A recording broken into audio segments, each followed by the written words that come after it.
A mediados del siglo XX, ante el gran crecimiento poblacional de la ciudad y las pérdidas de infraestructura que habían sucedido después del terremoto de 1940, Lima se encontraba ante una necesidad fuerte de vivienda, sobre todo para la clase trabajadora. Y ante esta problemática, el joven arquitecto de entonces, Fernando Belaúnde Terry, y otros urbanistas decidieron echar mano a la necesidad de construir viviendas colectivas. Se les ocurrió hacer unas células urbanas que tuviesen servicios para ofrecer a sus vecinos, como por ejemplo áreas de comercio, áreas deportivas y hasta áreas educativas. Todo en medio de áreas verdes y que sirvieran a los vecinos como un lugar tranquilo y hogareño. Hoy vamos a ver el crecimiento y hasta el ocaso de este proyecto político y social que son las unidades vecinales, porque esto sucedió en el Perú. Acompáñenme.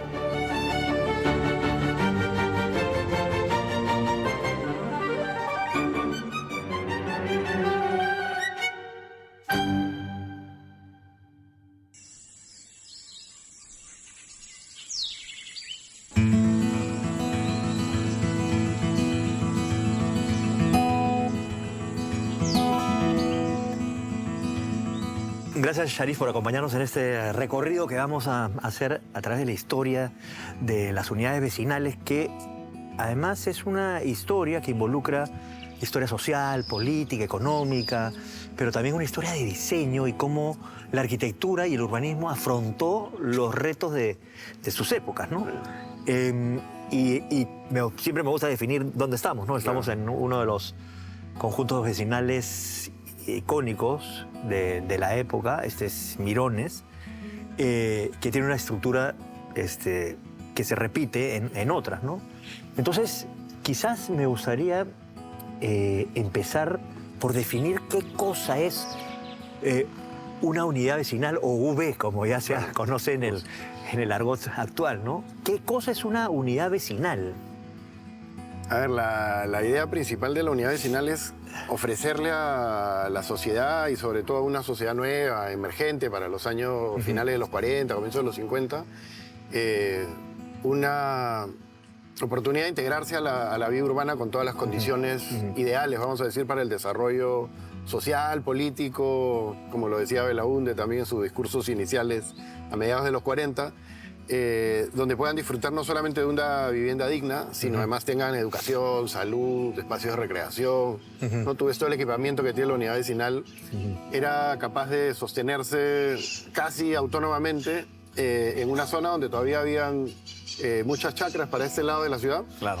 Y hay un fenómeno súper interesante que es casi como un fenómeno doble, que en el año 46 se comienza la construcción de la unidad vecinal número 3, que está acá al lado, y al mismo tiempo se da la primera invasión formal, vamos a llamarle, del Cerro San Cosme, que Matos Mar define como la primera invasión ¿no? masiva, vamos a decir, reconocida como tal, como solución a la vivienda popular. Claro. A principios del siglo XX se empezó a hacer evidente el creciente déficit de vivienda, sobre todo para familias limeñas de bajos recursos. Como respuesta a esto, se construyeron primero las casas de obreros en Lima y Callao.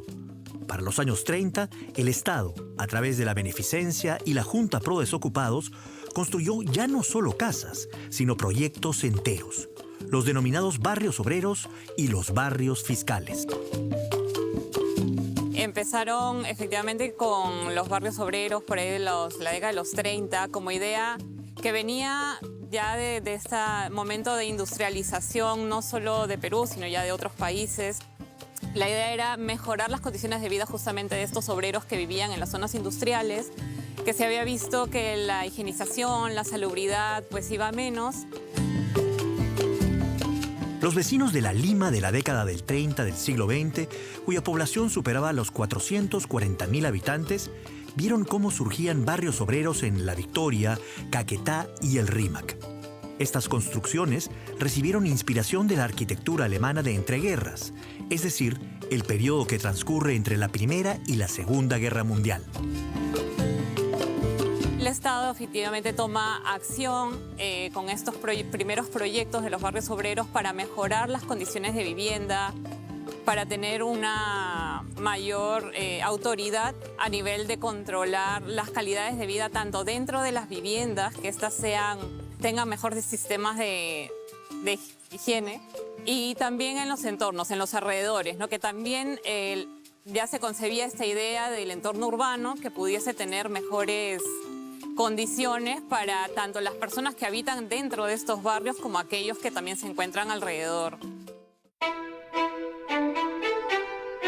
La destrucción causada por el terremoto de 1940 evidenció las falencias estructurales de la ciudad e hizo evidente la necesidad de un desarrollo urbano acorde a la demanda de vivienda. El censo del año 40 indicó que al menos 30.000 personas necesitaban una vivienda, o sea, al menos el 5% de la población de Lima. Desde hacía unos años, había aparecido un innovador grupo de arquitectos alrededor de la revista El Arquitecto Peruano, liderados por Fernando Belaúnde Terry, quien llegó a ser diputado en 1945. En su gestión se impulsó la legislación urbanística de 1946, que puso gran énfasis en la vivienda colectiva. En 1937, que se crea la revista El Arquitecto Peruano, para mí es un momento importante, no solo por la creación de la revista, sino que en el mismo año también se crea la Sociedad de Arquitectos del Perú, en el que participan Alfredo Damermuelle, que fue también el desarrollador de la V3, junto con otros arquitectos. Estuvo Héctor Velarde, estuvo Rafael Marquina, varios arquitectos que tuvieron base en otras escuelas de arquitectura fuera del Perú, en Estados Unidos, en París, en Alemania, y tenían estas ideas de la mejora de la habitabilidad para no solamente dentro de la vivienda, sino también a nivel urbano, pero digamos que ya desde ese momento, 1937, se entendía en principio una importancia de la arquitectura diferenciándose de la ingeniería, que hasta ese entonces era lo que más se enseñaba en las escuelas aquí, y la arquitectura inserta justamente eso, la calidad de vida de las personas. Yo quería también incidir un poquito en el hecho de cuáles son esos caminos en los cuales muchos de esos arquitectos tienen contacto con arquitectos del extranjero. Del extranjero, sí. Empezando por el propio Belaúnde, él nombra claramente a la figura de Benicio Howard con la ciudad de Jardín como uno de sus principales referentes para el trabajo, pero sin duda han aportado a este conocimiento colectivo gente como el arquitecto Alfredo Damer, que estudia en Alemania y trae las ideas de los barrios obreros alemanes, el arquitecto ingeniero urbanista Luis Dorich, que estudia en el MIT y trae una experiencia directa con los neighborhood units, ¿no? Y después la figura de Walter Gropius, que llegó a visitar Lima en los años 50 cuando se hacían las unidades vecinales, invitado por Paul Linder, que era otro arquitecto alemán que, digamos, navegaba con estas ideas modernas, junto con Belaúnde, que además eran muy amigos. Belaúnde leía la revista Architectural Forum como, digamos, un modelo para su revista El Arquitecto Peruano. Y la figura de Gropius y sus publicaciones americanas y la idea del Neighborhood Unit de posguerra es muy importante para Belaúnde, sin duda, ¿no? Mientras se asentaban las primeras grandes barriadas en el Cerro San Cristóbal o en las riberas del río durante la década del 40, las viejas casonas de Barrios Altos o el Rímac empezaban a tugurizarse. Debido a esto, Belaúnde, en 1945, publicó desde su revista El Arquitecto Peruano el plan de vivienda que contemplaba la construcción de 35.000 viviendas durante el gobierno de José Luis Bustamante y Rivero. Para llevar a cabo los nuevos proyectos, se creó la Corporación Nacional de la Vivienda, o CNV.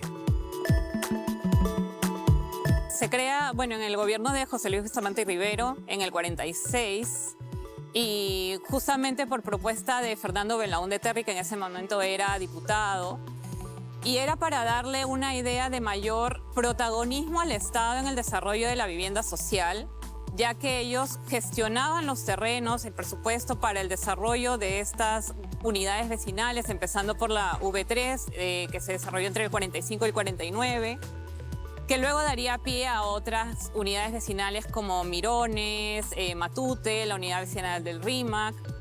Si vemos desde atrás la idea de los barrios obreros, que era mejorar la calidad de vida a nivel de la vivienda, del entorno, ya las unidades vecinales pasan a generar una idea de comunidad.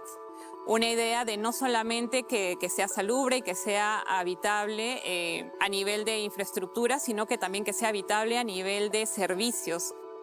En medio de esta crisis del alojamiento, en 1946 comenzó la construcción de la primera gran obra basada en las ideas de Belaúnde, la Unidad Vecinal 3, cuya área era 7 veces mayor a la de los barrios obreros construidos en los años anteriores.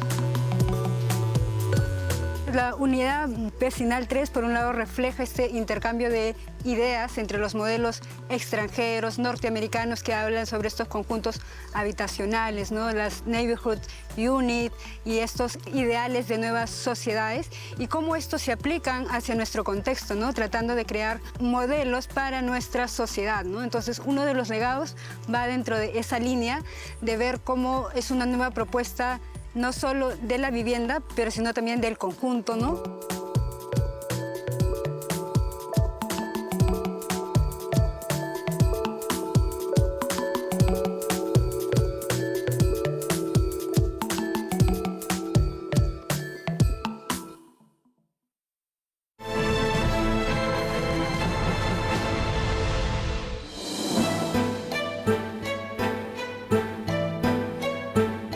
Construida entre 1946 y 1949, la Unidad Vecinal número 3, o V3 como se le conoce popularmente, cuenta con un área de 288.511 metros cuadrados.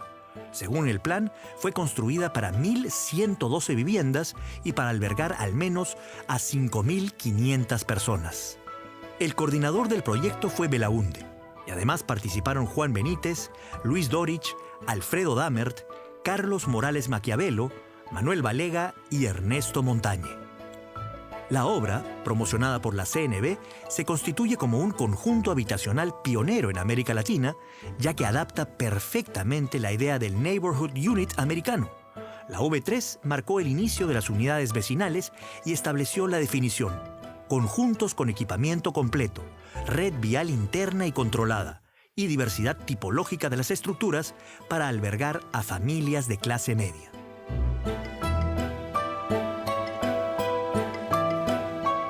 Y en el caso de la Unidad Vecinal 3, son más de un 80% de áreas libres, ¿no? Y sobre todo distintas tipologías de vivienda asociada a las distintas necesidades de las familias, ¿no? Eso dentro de un aspecto, y en el otro es que marca el inicio de la acción pública, de la acción estatal en intervenir y atender el problema de la vivienda.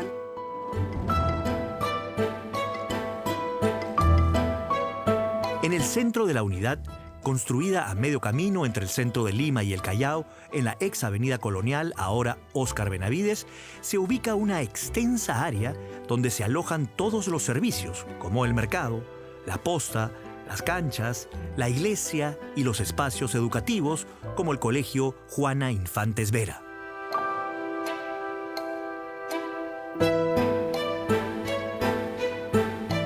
El discurso político existía una visión de atender la demanda de vivienda para los sectores populares, especialmente también relacionado con los trabajadores, los obreros.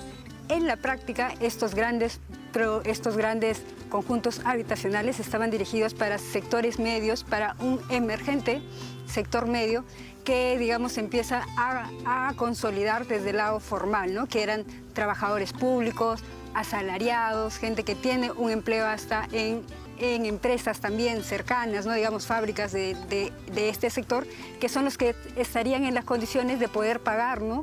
En una primera etapa los alquileres y en una segunda etapa hacer las compras de estos departamentos y estos conjuntos, ¿no? Lo interesante de esta unidad vecinal es que tiene más de 5 tipologías para distintos tipos de familias, ¿no? Desde tipologías para una persona sola, viviendas con 2, 3 hasta 4 dormitorios, ¿no? Lo cual nos indica una gran variedad de familias que iban a vivir en este sector. A la par, se iban construyendo conjuntos de menor escala, llamados agrupamientos. Estas obras estaban construidas para unos pocos centenares de habitantes y no contaban con equipamientos propios. De esta época son el agrupamiento Angamos de Jesús María en 1948, el agrupamiento Miraflores de 1949 y el agrupamiento Alexander de la Avenida Colonial de 1950. La V3, digamos, es la primera que se hace, ¿no? Entonces eso quiere decir que... Y todo el mundo se pregunta, ¿dónde está la V2? ¿Dónde está la V1? ¿No? ¿Y cuáles fueron? ¿No? Si uno ve el plano de Belaúnde en plena campaña en 1945 a punto de ser diputado, que hay una foto famosa con el plano de Lima apuntando a las unidades vecinales y hablándole al Colegio de Ingenieros, a la Sociedad de Ingenieros, uno puede descubrir dónde estaban las 7 unidades vecinales, y hay una por Limatambo, hay una que era el aeropuerto, entonces tenía sentido que está al lado de un espacio portuario, aeroportuario, en el Callao por el puerto, otra en La Victoria, otra por Surquillo, y se habían repartido en todo Lima. Ahora, se inicia la V3 por una expropiación que se da en el año 45, y a partir de ahí se comienzan a proyectar las otras unidades vecinales, pero ni bien hay un cambio de gobierno, el gobierno de Odría le quita los números y implanta la idea de nombres de unidades vecinales para que no se asocien al gobierno anterior. Y ahí es donde se pierde la idea de la numeración. Ahora definamos otras nomenclaturas, digamos, porque hay otros nombres también. Exacto. Que se, por ejemplo, y además ejemplos anteriores, por ejemplo, los barrios obreros de la época de Benavides, es otro concepto, ¿no es cierto? Entonces, que también es una forma de dar vivienda a la clase trabajadora, etcétera. Pero también hay otros que son, por ejemplo, los conjuntos habitacionales o los agrupamientos, ¿no? ¿Cuáles son las diferencias entre todas estas nomenclaturas? Sí. En los años 50 hay una urgencia por construir vivienda para clase media, y también de una manera mucho más rápida, ¿no? Entonces aparecen los agrupamientos.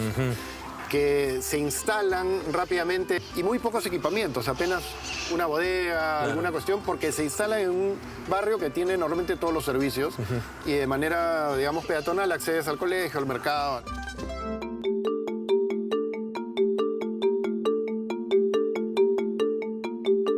Durante el gobierno de Odría, de 1948 a 1956, se construyeron otras importantes unidades.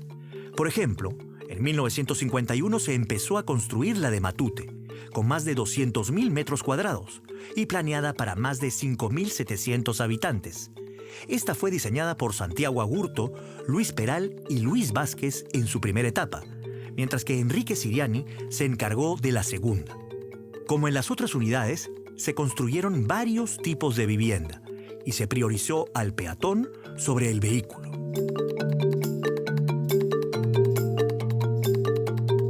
Inserta como idea también que se peatonalice más o se dé prioridad más al transporte peatonal o a la movilidad activa dentro de la unidad vecinal, y se mantiene a los flujos fuertes de transporte en los límites de esta unidad vecinal. Hablando también del tema de las tipologías de vivienda, digamos que ya también, a diferencia de los barrios obreros, que probablemente se enfocaba un poco más a las familias, en las unidades vecinales, en la V3, por ejemplo, se conciben sí diferentes tipologías de viviendas, desde personas solteras hasta familias numerosas. Entonces aquí tenemos desde 1 a 5 habitaciones, donde la diversidad de familias, la diversidad de la población también le va a generar cierta dinámica al contexto urbano. Se puede decir en términos arquitectónicos que la unidad vecinal Mirones de 1952 es idéntica a la de Matute y a la del Rímac, y al igual que estas, se construyó en varias etapas.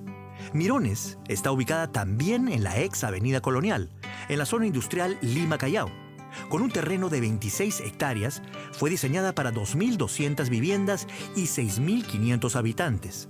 Los arquitectos Santiago Agurto, Carlos Cárdenas, Luis Vázquez, Enrique Siriani y Jacques Cruz participaron en su diseño, y entre sus edificios destacados están el Colegio Hipólito Unanue y el antiguo Cine Mirones, cerrado a inicios de la década del 80. El mismo equipo de arquitectos, es decir, Santiago Agurto en la primera etapa y Enrique Siriani y Jacques Cruz en la segunda, diseñó la unidad vecinal RIMAC iniciada en 1952. Con un área de más de 200.000 metros cuadrados, se diseñó para albergar más de 870 viviendas para unos 4.380 habitantes. Su segunda etapa se construyó entre 1964 y 1965. Y aunque se planeó una tercera hasta Prolongación Tacna, finalmente en la zona se desarrolló el asentamiento humano Leoncio Prado con viviendas progresivas. Entonces que el RIMA antes era bastante tuburizado, solares, quintas, ¿no? Bastante gente, y el general Odría, que es la época que se fundó estas unidades, comenzó a hacer unidades vecinales. Bueno, en esa época yo tenía quizás 10 años, 9 años, cuando se comenzó ese plan del general Odría, si no me equivoco. Bueno, en el RIMA tocó esto. Esto era una huerta de la avenida ya Gerón Trujillo, ¿no? Hasta el fondo, hasta los cuarteles, y acá hay una avenida que se llama Trafalgar. Todo esto eran chacras, eran más que todo frutales. Era inmenso, eso lo sé perfectamente porque yo vivía en Gerón Trujillo, en la cuadra 8, o sea, en esa dirección. Cuando era criatura venía por estos lares, ¿no? Y eso era, y aquí fue donde se hizo la unidad vecinal. O sea, cuando se hizo la unidad vecinal, era una especie de oasis acá. Lo único que había cuando yo llegué más o menos en el año 53, por noviembre del 53, yo tenía 12 años, ¿no? Lo único que había, si no me equivoco, era la gran unidad escolar Ricardo Bentín, que había sido inaugurada unos 3 años, si no me equivoco, antes.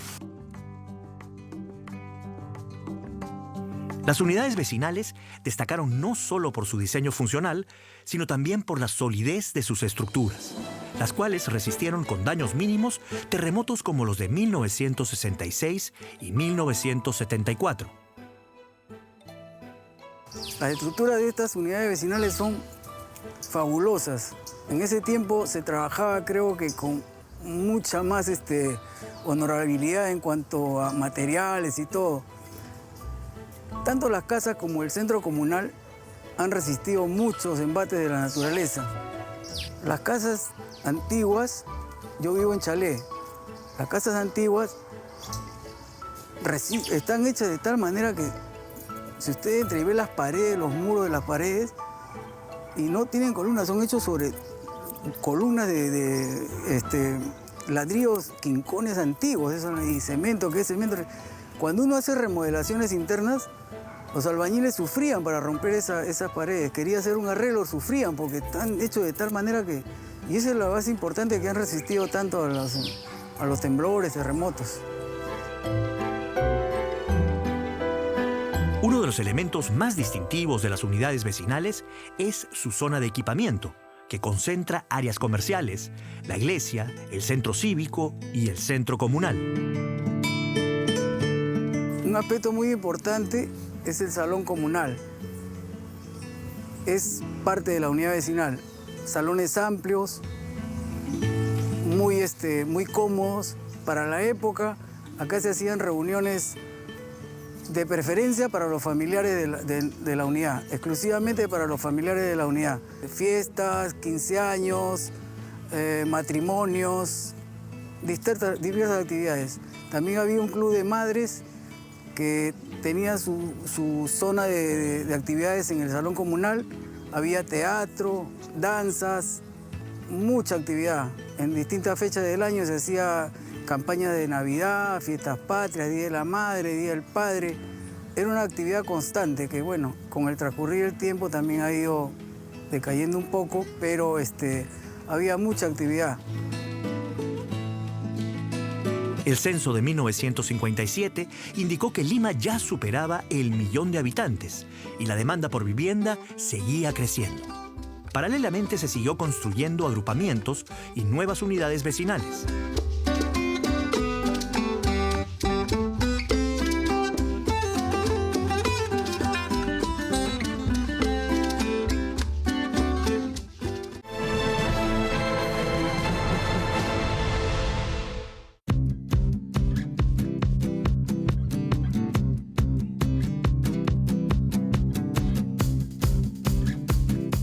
En 1953 se empezó a construir la Unidad Vecinal Santa Marina del Callao, promocionada por la Junta de Obras Públicas del Callao y destinada a albergar a más de 7.200 habitantes en unas 1.650 viviendas.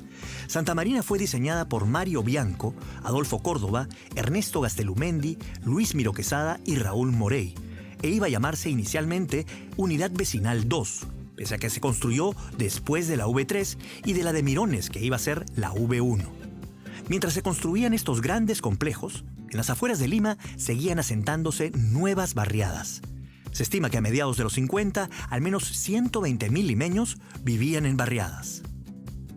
Todos estos grandes proyectos buscaban atender la demanda social de vivienda, ¿no? Sin embargo, podemos ver que durante este periodo, ¿no?, en el cual se construyen estos grandes conjuntos, ¿no?, por un lado, las urbanizaciones informales, las invasiones crecen, ¿no?, en gran medida. Entonces vemos como una contradicción en la acción pública, ¿no? Por un lado, crear conjuntos habitacionales con un gran estándar, ¿no?, con una gran calidad, pero por otro lado no atender la demanda de los sectores mayoritarios, ¿no?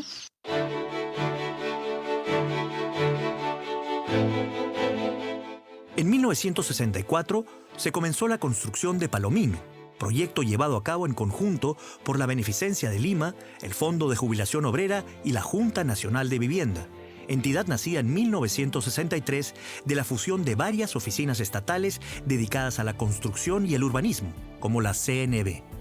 Pese a que tenía las mismas características de las unidades, Palomino se denominó Conjunto Habitacional y no Unidad Vecinal, y se diseñó para albergar a más de 7.700 personas en más de 1.700 viviendas. El conjunto, ubicado en la Avenida Venezuela, fue diseñado por Luis Miro Quesada, Santiago Agurto, Fernando Correa y Fernando Sánchez Griñán.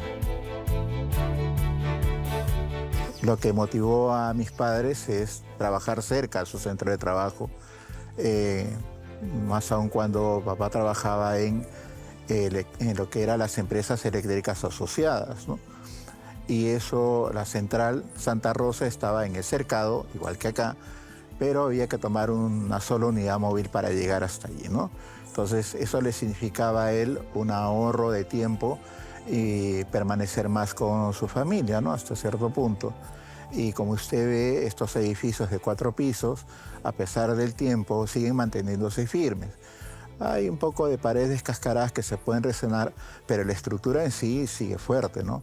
Han pasado más de 50 años y creo yo que la elección de los padres fundadores y de mis padres no fue equivocada. Palomino es un lugar digno donde se puede vivir. Como en otras unidades vecinales, en Palomino, las personas que deseaban obtener una vivienda debían pasar ciertos requisitos. Estas casas solamente fueron vendidas a obreros afiliados y que depositaban su fondo al Fondo de Jubilación Obrera. Así que para adquirir a las casas uno tenía que inscribirse y se hacían 6 preguntas. Ya si esas 6 preguntas estaban de acuerdo, le daban la casa. Fue por calificación, no fue por sorteo, como muchas personas piensan que estas casas se sortearon. No, fue por calificación. El primer rubro tenía que ser casado. ¿Ya? El segundo, cómo era la casa donde vivía. Y el tercero era ya cuántos hijos tenía.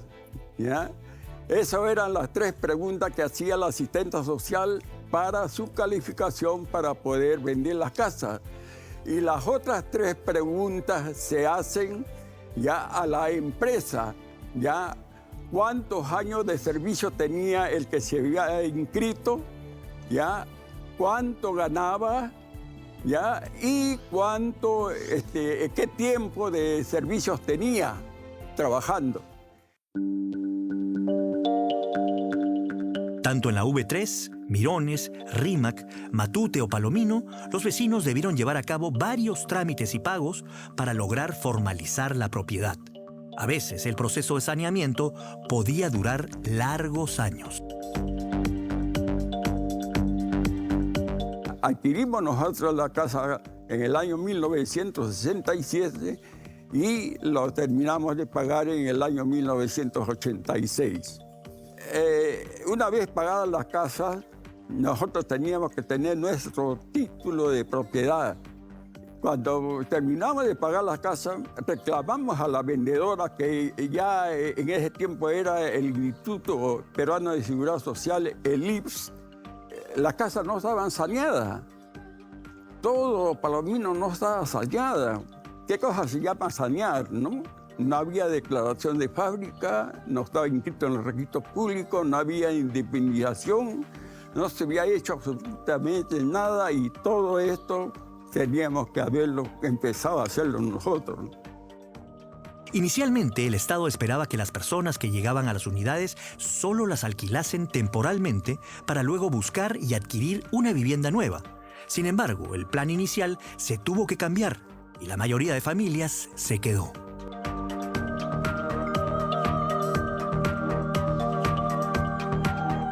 ¿A qué tipo de gente originalmente se buscaba? ¿A quién quería servir esto? Finalmente también terminó siendo a otro tipo de gente, ¿no es cierto? Sí, hay una... Sí, por una cuestión muy política, ¿no? Hay una disonancia entre lo que se proyecta y lo que termina sucediendo. Originalmente el discurso era: vamos a darle vivienda a los trabajadores de esta franja industrial que se daba en la Avenida Argentina, en la Avenida Venezuela. Finalmente, lo que también buscaba la Corporación Nacional de Vivienda era un cierto ingreso y una cierta estabilidad económica y una cierta formalidad que termina dándose en empleados del Estado muchas veces, ¿no? La V3, que es la primera, llegan a ocuparse muchas veces por empleados y técnicos de la policía y también de la Marina y cuestiones que estaban asociadas al aparato estatal, y así también de algún modo llegan a instalarse en las primeras unidades finales de los años 50. Pero había también una necesidad de que sean personas que tengan un oficio formal para que el sistema puedan ellos pagar, ¿no es cierto? Porque tenían que pagar, era un alquiler, ¿no? Claro, tenían que pagar un alquiler que además una de las cosas interesantes era que tu ingreso mensual no supere en 6 veces el alquiler, para asegurar que era una familia de ingreso bajo, vamos a decir medio, y que necesite subvención del Estado. ¿No? Y ese alquiler, en cuanto tú llegabas a tener una posición más acomodada, digamos, se retiraba y se le entregaba a una familia de menores ingresos.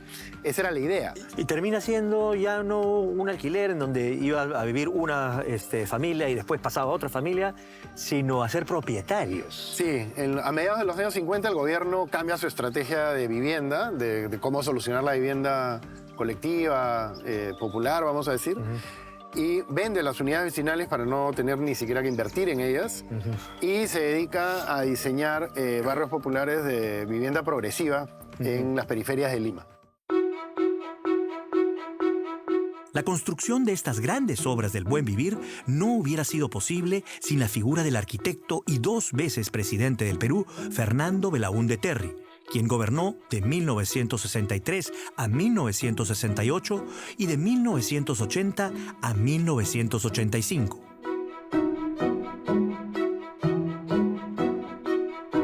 Como vemos aquí, el Colegio Hipólito Unanue es parte integral de la unidad vecinal de Mirones. Y es que Fernando Belaúnde se preocupó en dotar a estas unidades vecinales de todos los equipamientos necesarios para que los vecinos no tuviesen que salir, sino solamente para trabajar. Además, se preocupó que estuviesen rodeadas de naturaleza y de áreas verdes. Incluso la unidad vecinal número 3 se construyó en medio de las haciendas y chacras que dividían Lima del Callao. Si hoy vemos, por ejemplo, la ex avenida Colonial en donde se asentaron estas unidades vecinales, está totalmente urbanizada, lejos de aquellos espacios bucólicos de naturaleza y aire fresco. ¿Cómo cambian los tiempos?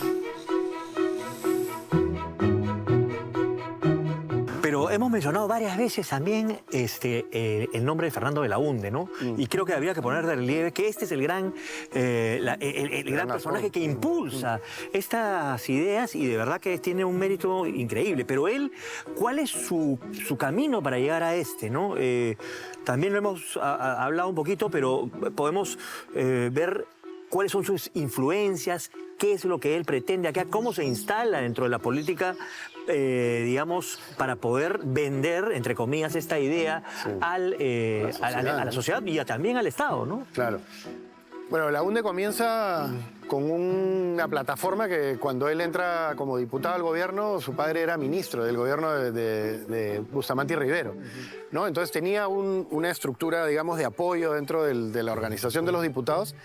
Y por otro lado, del lado más técnico urbanístico, tenía el apoyo de los arquitectos de la Sociedad Nacional de Arquitectos y de algo que él había fundado, que era el Instituto de Urbanistas del Perú, ¿no? Donde se formaban nuevos urbanistas. Estaba Luis Dorich, estaba Alberto Alexander, estaba después en la corporación llega a trabajar con Alfredo Dammert, bueno, con Luis Dorich otra vez y otros tantos que entran, digamos, a esta historia de las unidades vecinales bajo el nombre y bajo el liderazgo, de algún modo, de Fernando Belaúnde, que tuvo un rol increíble en varios aspectos, ¿no? Entonces, es una persona que es el hilo conductor de estos avances, ¿no?, en la ciudad.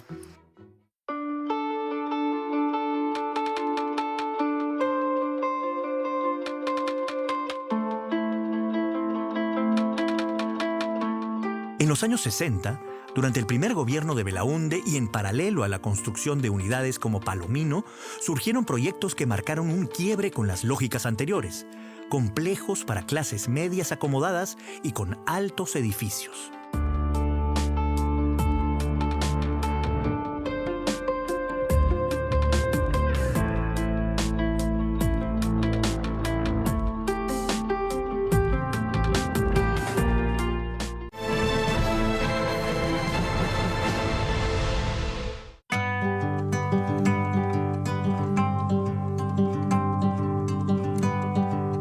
En los años 60, el Estado comenzó a diversificar las lógicas de construcción de unidades y conjuntos. Un ejemplo destacado fue el Proyecto Especial de Vivienda, o PREVI, de 1968. Desarrollado en Lima Norte, su particularidad radicó en su diseño, elaborado por un grupo de arquitectos extranjeros mediante un concurso internacional. No obstante, el proyecto más emblemático del primer gobierno de Belaúnde fue sin duda la Residencial San Felipe de 1963. Todo proceso tiene su clímax y su declive, ¿no? El proceso, digamos, quizás alcanza un clímax con la Residencial San Felipe. ¿Cómo nace lo de la Residencial San Felipe? Hay una historia de lograr la vivienda moderna para el hombre ideal, digamos, de Belaúnde desde que comienza su carrera política, en los años 40 con las unidades vecinales, pero sin duda, como bien dices, el punto más alto es San Felipe, y es un homenaje a la clase media. Yo lo entiendo como su gran homenaje a sus votantes, ¿no? A donde quiere llevar el país y el modelo de desarrollo en ese momento, yo diría, en todo el mundo, marcado por la construcción de la nueva capital de Brasil, que era Brasilia, que se convierte en una especie de paradigma en esos años. Los mejores alumnos de la UNI en los años 60 son llamados por Belaúnde a la Junta Nacional de Vivienda. Incluso antes de tomar posesión en el gobierno ya estaba proyectando la Residencial San Felipe. Y en el año 63 ya está en obra este gran conjunto que era su buque insignia, diría yo, para el gobierno que va del 63 hasta el golpe del 68.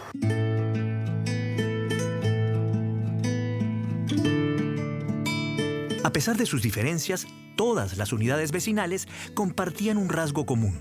Lograron forjar una identidad propia entre sus residentes, lo que ha generado una memoria histórica custodiada, sobre todo, por los vecinos más antiguos.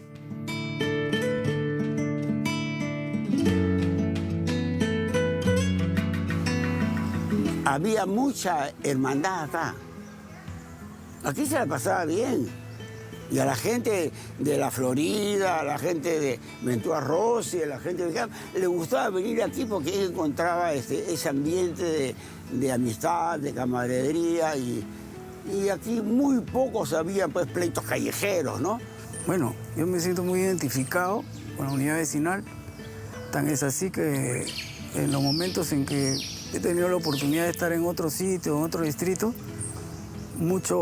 hay mucho conocimiento de mi barrio, ¿no? de mi sitio, y es algo que nunca se va a alejar de uno, ¿no? Entonces, yo siento mucho cariño, mucho respeto por todas las amistades y agradezco a Dios que me ha dado la oportunidad de vivir acá y seguir viviendo.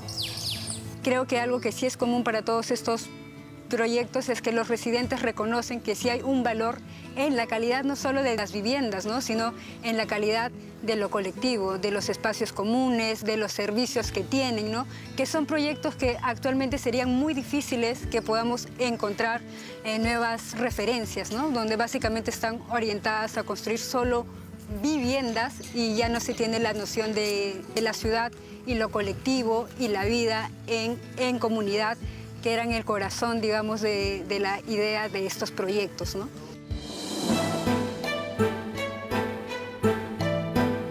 Una de las facetas más importantes de la identidad en las unidades vecinales es el deporte, practicado ampliamente gracias a los campos de fútbol y canchitas.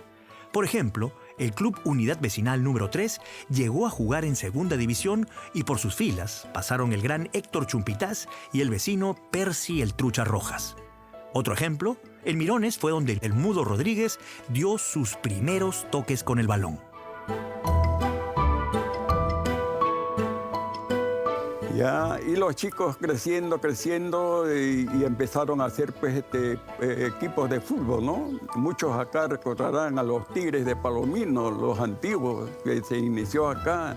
El Independiente ya de mayores, el Huracán, ¿no? Habían campeonatos, porque la tercera zona era Pampa. El proceso de construcción de unidades fue interrumpido durante el gobierno revolucionario de las Fuerzas Armadas, que duró de 1968 a 1980, aunque se llevaron a cabo proyectos similares como el de Próceres en Surco y Túpac Amaru en San Luis y La Victoria. Pese a que se siguieron construyendo unidades brevemente durante el segundo gobierno de Belaúnde de 1980 a 1985, sobre todo en San Borja, en la actualidad ya no se realizan más unidades vecinales desde el Estado. A nivel tanto arquitectónico como urbanístico, las unidades vecinales son prácticamente, yo diría, un patrimonio porque se reconocen estas grandes unidades vecinales como puntos importantes de la ciudad por lo que significaron tanto en su época, pero por lo que significan hasta hoy en día, ya que hoy en día sería muy difícil, yo creo, con sobre todo la tenencia de terrenos, con los nuevos desarrollos inmobiliarios, que se desarrollen proyectos de este tipo. Entonces se mantienen sí como unos grandes emblemas de lo que fue estas ideas de desarrollo urbano, de la vivienda social. Creo que sería importante siempre mantener esta idea, ¿no? La idea del conjunto de viviendas, servicios, comunidad. Durante los gobiernos de Odría y Belaúnde se construyeron conjuntos emblemáticos en todo el Perú, como la Unidad Vecinal Piura de 1955, el conjunto habitacional Mariscal Gamarra en Cusco, construido de 1963 a 1968, o la residencial Pascual Saco en Chiclayo de 1967, entre otros. Estos notables ejemplos seguramente serán temas a tocar en un siguiente episodio. Llega nuevamente Belaúnde, ¿no? Y su preocupación también de construir complejos habitacionales, pero ya bajo otro formato, otra coyuntura, pues, ¿no? Sí. Otras aspiraciones también, ¿no? Sí. ¿Cuáles son estos conjuntos que marcan la década de los 80? Bueno, los principales sin duda son Limatambo y las Torres de San Borja, ¿no? Yo pienso que Belaúnde llega en el 80, después de 12 años de golpe militar, con una sensación de continuar su obra de los años 60, y creo que ahí falla hasta cierto punto, ¿no? La Lima de los 80 era una Lima que había crecido y ya estaba por alcanzar los 4 millones de habitantes, y las soluciones de vivienda tenían que ser para millones de personas que estaban con la demanda o la necesidad. Lo que cambia es que todo ese trabajo de Belaúnde se ve reducido a un porcentaje muy menor de la enorme demanda de vivienda que se da entre el 80 y el 90. Y parece que la obra hubiera sido menor, pero en realidad fue impresionante. Sí, además yo recuerdo que la gran diferencia era que hasta había sorteos. Habían sorteos de vivienda. Sorteos de viviendas. Televisados. Exactamente, sorteos de viviendas televisados y colas enormes también para acceder. Y eso es lo interesante, que la demanda era demasiado. Era impensable que acá hubiesen sorteos, etcétera. Era mucho más amable la cuestión. Yo creo que las unidades vecinales, tanto las construidas en los 40, 50 o las residenciales, los conjuntos habitacionales, nos demuestran que el Estado puede hacer grandes cosas por la sociedad y marcan un camino que, digamos,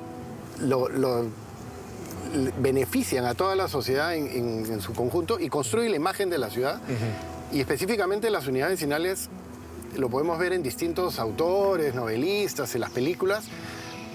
Marcan la imagen de la modernización del país, tanto acá en Mirones en los años 50, como después en los años 60 en San Felipe o en los años 80 en las Torres de San Borja.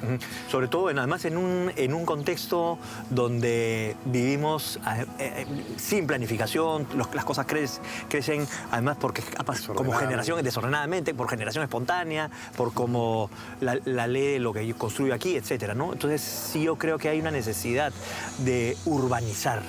Sí, lo que es urgente es que el Estado retome el liderazgo en la construcción de la vivienda, en la construcción de la ciudad, no solamente en la imagen, sino en solucionar las demandas de equipamiento, de espacios públicos, de servicios que tiene la sociedad. Y para eso es la arquitectura y el urbanismo, ¿no? Para dar estos servicios a la sociedad y para generar ideas de cómo vivir juntos y mejor, ¿no? Y si puede ser a través de concursos de arquitectura y urbanismo, sería incluso mejor. Amén. Muchas gracias, Sharif. Ya nos vemos.